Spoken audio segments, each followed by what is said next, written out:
Carl Johnson says in North American Division Adult Ministries, now we're cooking with oil. I'm Bonita Shields. I'm Associate Director of Stewardship for North America. John has asked me to give our report today.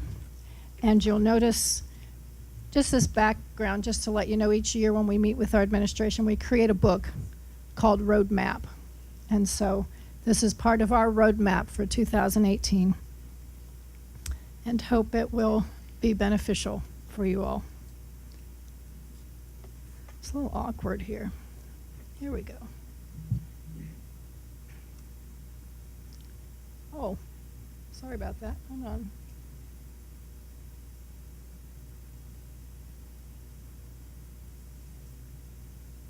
It would help to start at the beginning.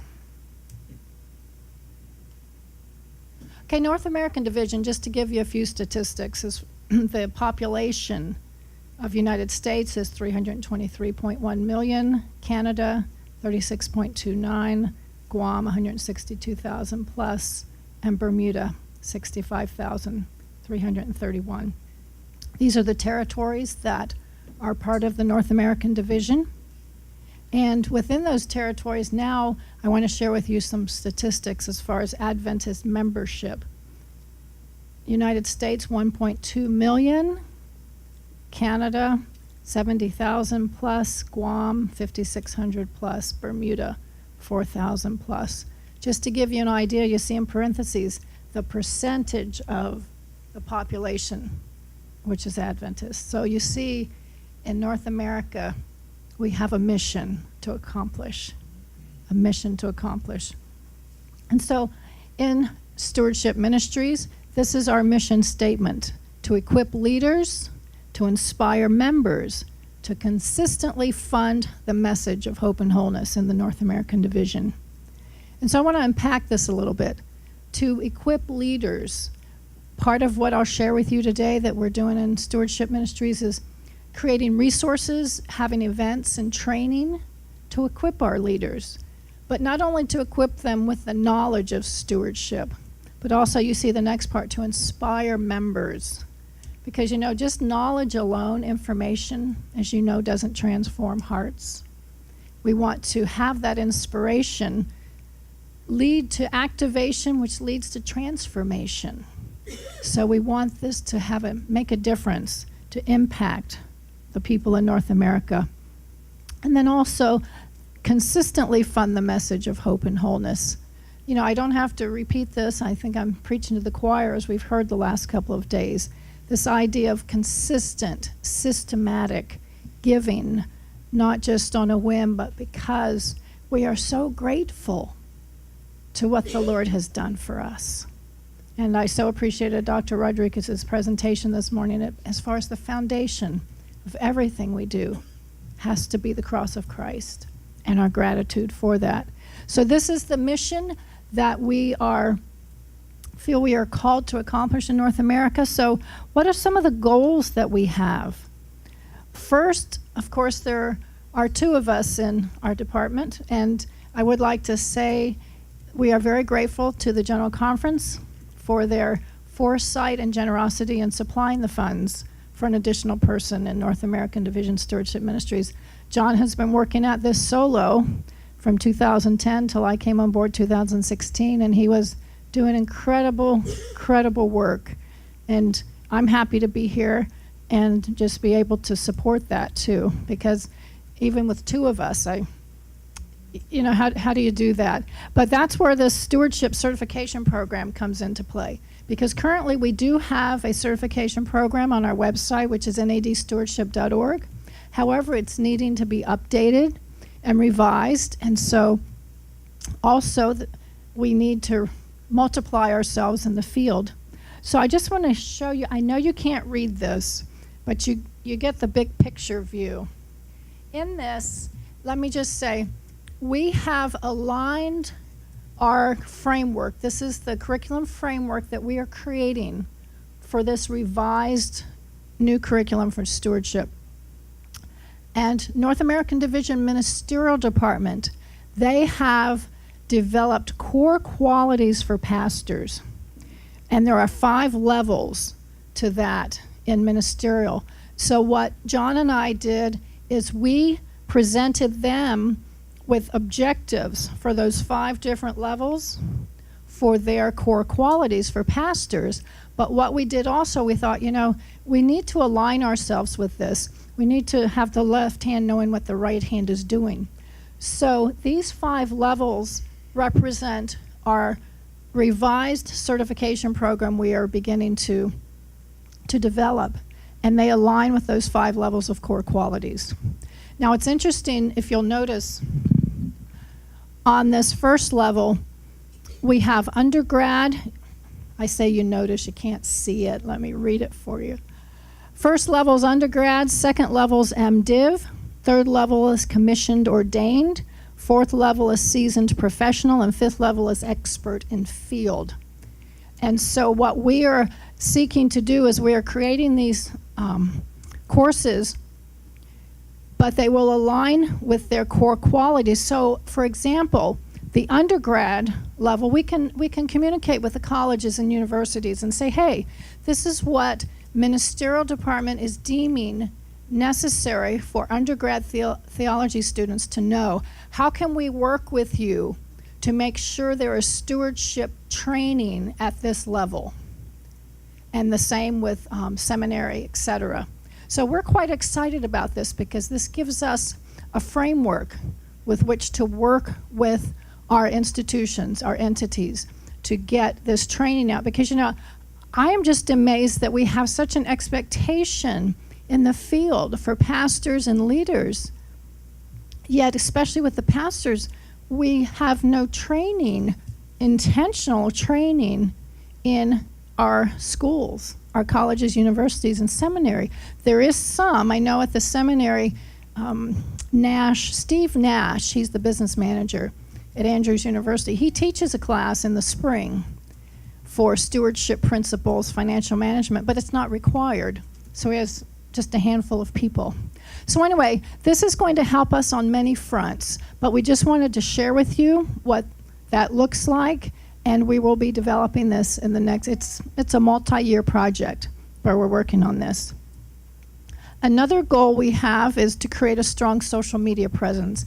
I have nothing to show you at this point because we are in the process of starting that. And so I was talking with Christina Hawkins. It was interesting to hear how SPD Stewardship has that social media presence. So we really feel a need to do that, and we are working on that goal.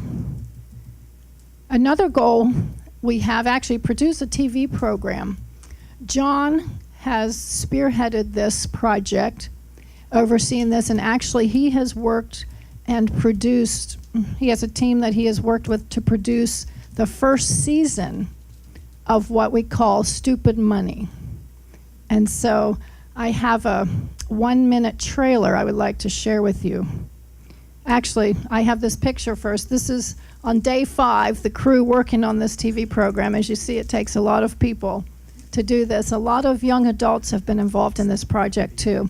And so there are many topics that this program is embarking on. It's talking about, of course, debt, credit card debt, mortgage, how to purchase an automobile, retirement, kids and money, just a plethora of topics. And so let me play for you.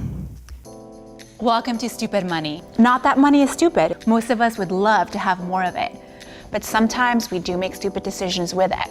This is the show that unpacks how to stop making stupid decisions so you can be smarter with your money and have a happier, fulfilled life.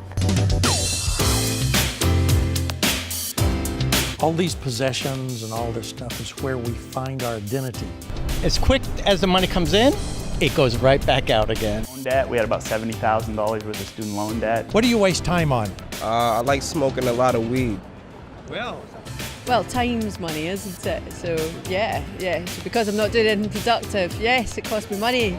If you got the bucks, buy now while the market's still cool. Do you take home all that money you're making? I don't, unfortunately. No, you don't. Some of it you got to give to Uncle Sam. If it's on credit, then that's money that you haven't earned yet. John, do you know, can you share with them when it's going to be played on Hope Channel? I don't remember that. First time October.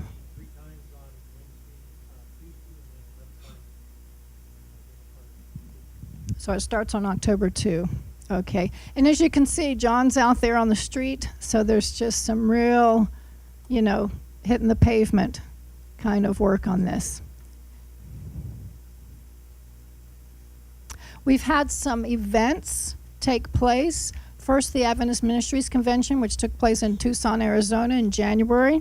We brought together our conference stewardship leaders and had an advisory for them, had some good speakers there.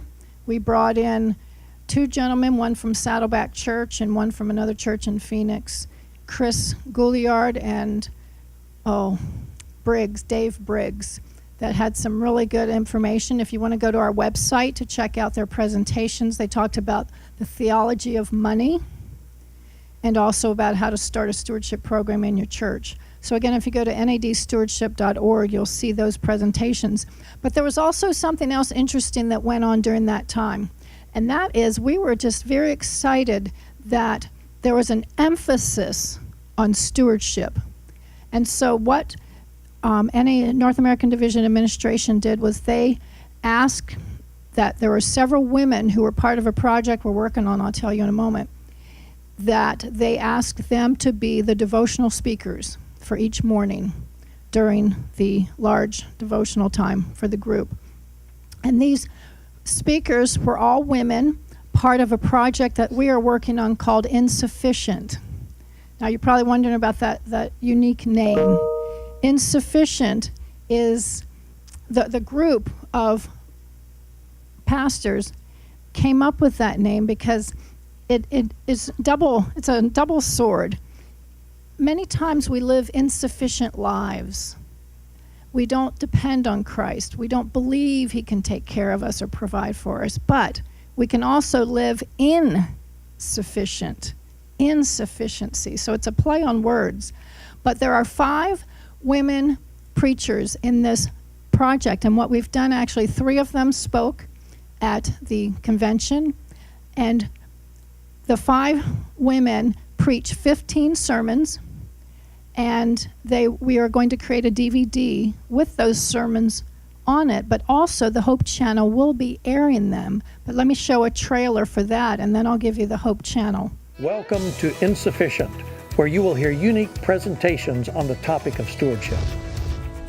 And every time my mom received a bill, she saw that it said his balance was 0. And he called his disciples' attention to the fact that she had given more than others. And in the middle of the prayer for boldness, God was convicting people on how they could be part of God's ministry.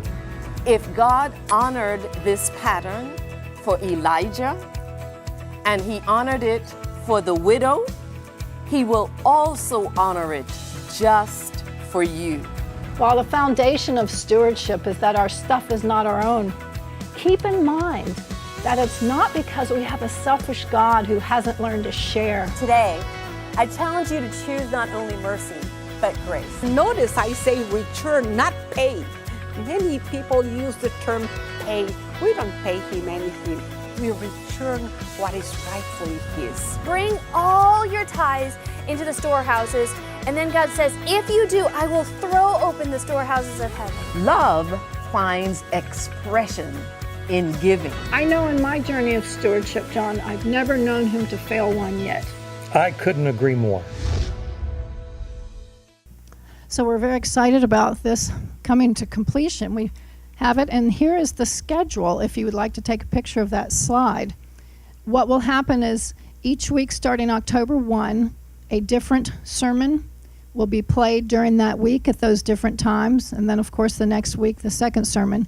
There are 15 sermons. If you go to insufficientproject.com or org, I can't remember, but I think we bought all of the extensions, and it may not be up quite yet, but in the next week or two, you will find biographies for the presenters as well as a schedule of which sermon will be coming to play on Hope Channel.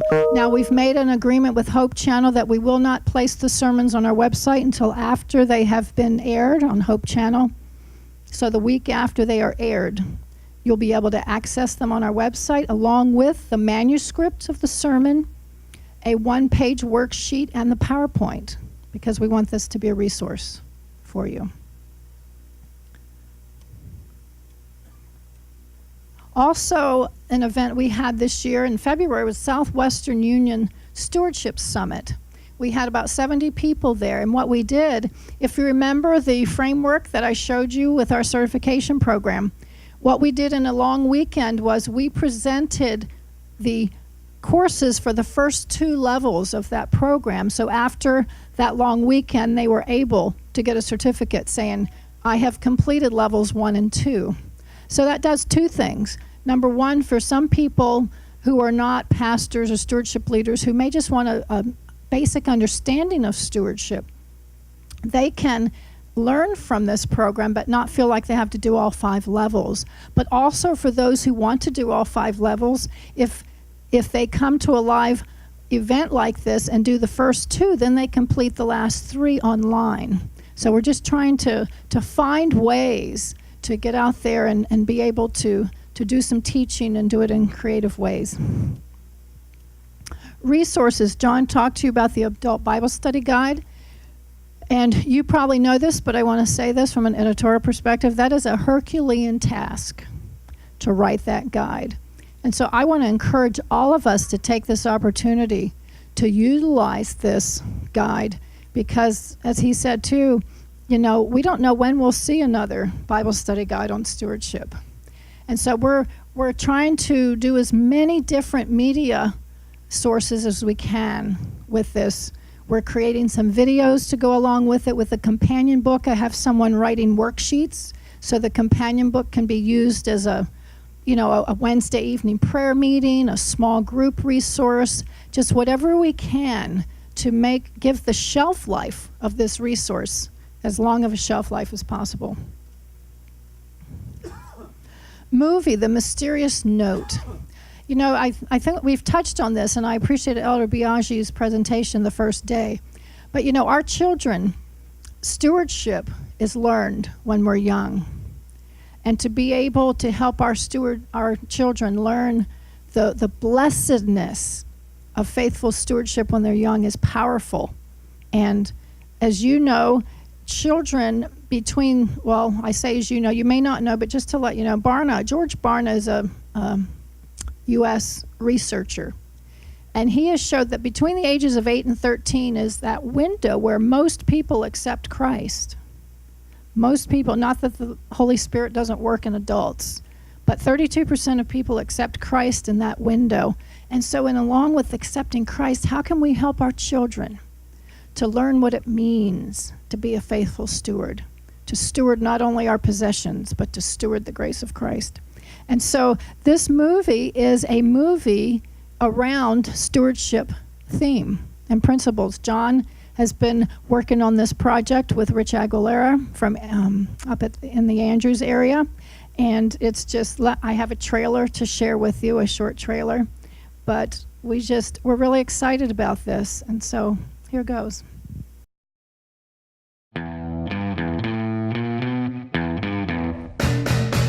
Some people just seem to know how to find trouble. What? I got an F. Big deal. If you do not ace your history presentation, you will not have video games for the whole summer. Other people will do anything to get what they want. Oh, yes, sir. I am planning on going in person to Michigan this Friday. With that kind of a bonus, sir, I'm going to do everything I can to make sure he agrees to it. Is everyone ready? And this way. Hon, we're just going for 1 day. True. I've heard that a few more things. I have to go up and see Mr. Thomas. Stay out of trouble. I hear you close the store on the busiest day of the week, and you even give things away. We either need you to pay back the loan, or you need to return the store to us. There's a long weekend coming up. Look at how I run my store. And if you're not convinced, I will sign over the store to you without a fight. He wanted us to stay here for 4 days. Is he crazy? I didn't bring enough clothes for 4 days. 4 days without internet? Come on, Dad, you're killing my social life. Yeah, Dad, this place is super boring. But things are about to change. I'm Cam and this is Faith. I'm Josh. down here, but Cam's not scared. Are you ready for the illumination? Does he always talk like that? Did you know there's a hole in the wall here? Whoa, this place is way too cool. When a mysterious note is found, That thing is ancient. a platitudinous weekend What? What's the matter? Dad, there's no signal here. will turn into a life-changing adventure.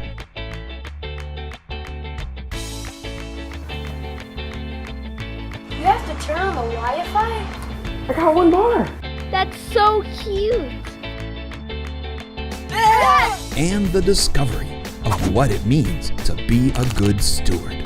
Steward? Like Martha Stewart? Being generous seems to be getting you in trouble. What are you, Timorous? Me? No. What's Timbers?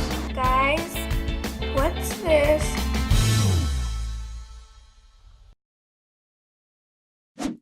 Can't wait for you to see the whole thing. It's really cool. Really cool.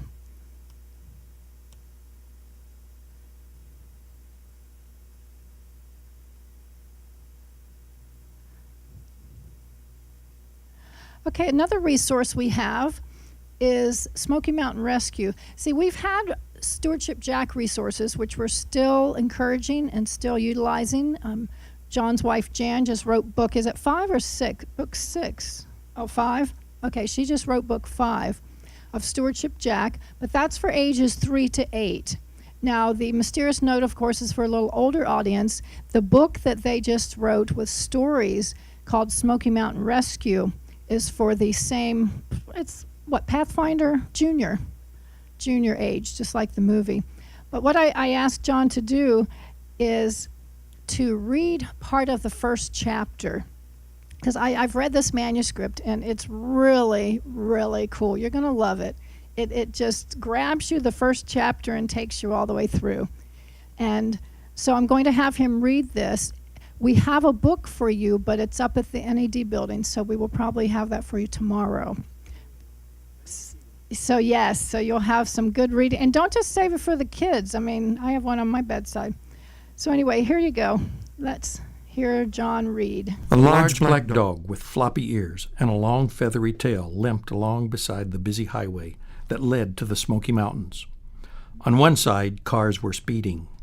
On the other side, a river rushed over rocks, hurrying on its way down from the mountains.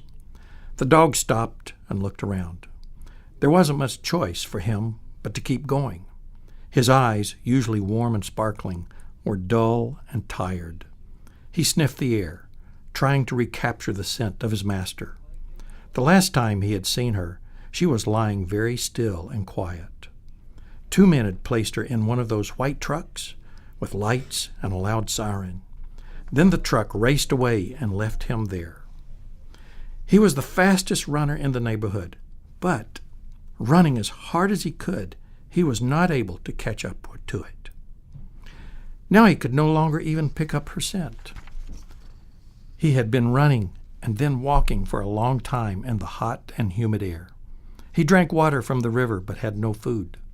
Exhausted, he limped slowly along, panting, and finally stumbled to a stop and flopped on the ground.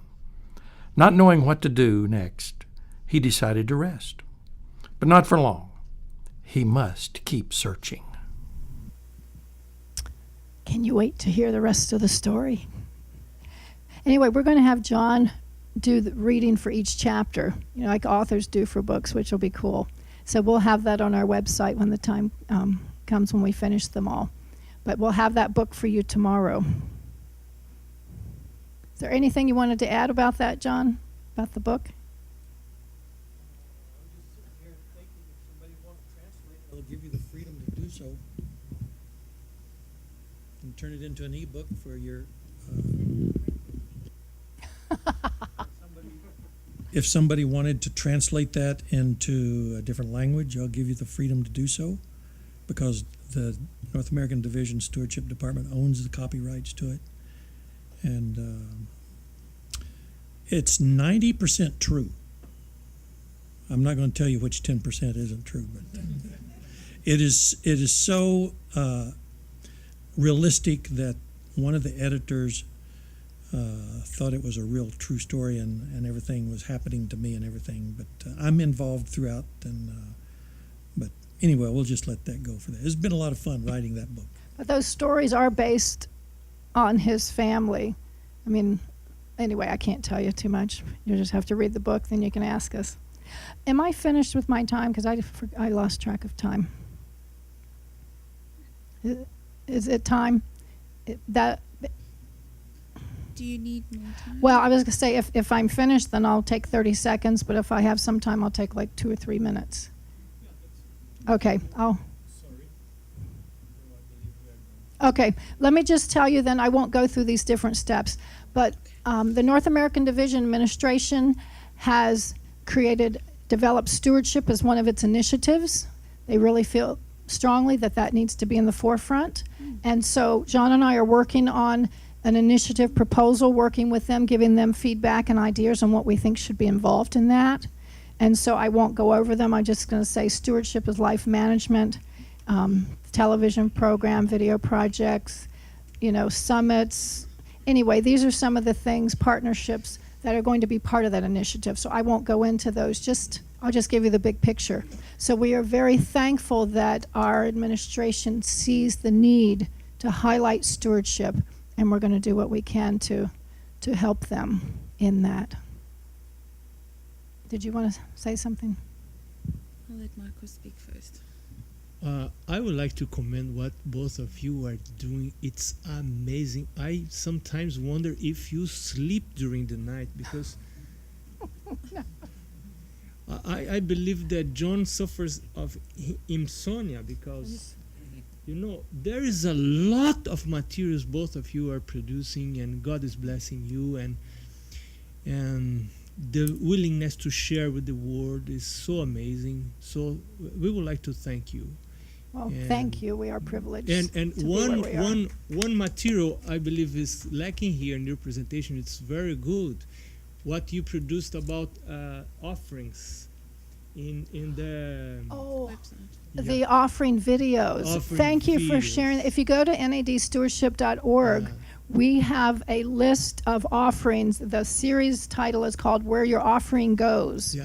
And John is in many of these. We have more to video, but John will tell you in these videos where world budget, how it's distributed, birthday thank offerings. Very short. Yeah, very short, like 2 minutes. Good language, modern language. So please check those out. Thank you for reminding. I would like to add something. Those. We should take advantage of that, because what the church produces in one place, we should share, and many of those things are available on their website. So we should take time to go there to figure out what they have and take advantage on what it's possible to take advantage of. So again, thank you so much. See right here on our website, if you don't mind, I'll just push see it. You can look at the different topics that we have so far. We'll have more coming.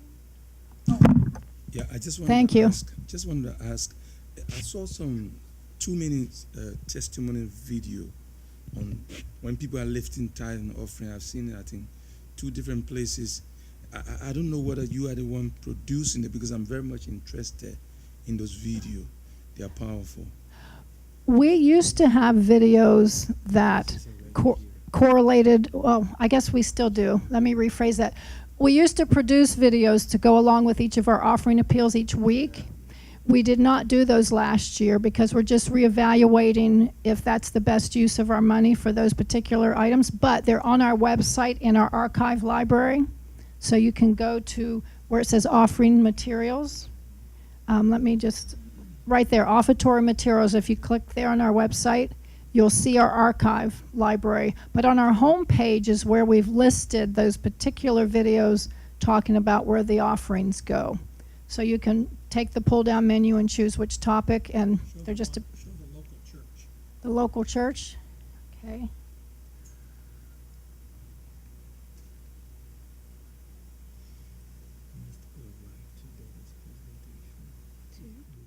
Today we're going to define the church budget offering. This offering might just remind you of a visit to a restaurant with friends.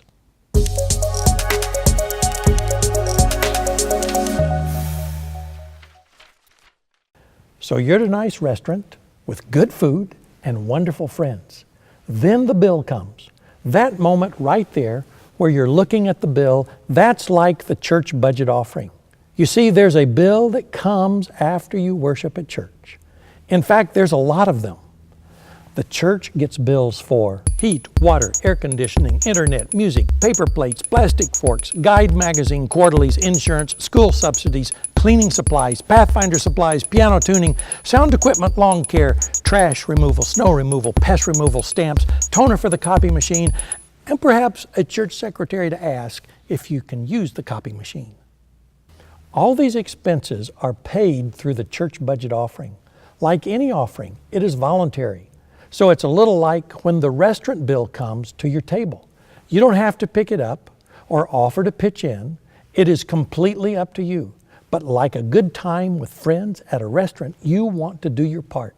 You want to show your appreciation for being a part of the experience. That's what the church budget offering is all about. Remember, fund the mission to finish the work. Thank you for allowing us to show that short and sweet. So thank you so much for allowing us to share our report. And maybe in the next year, John will teach me how to sing or play the guitar. I'm not sure.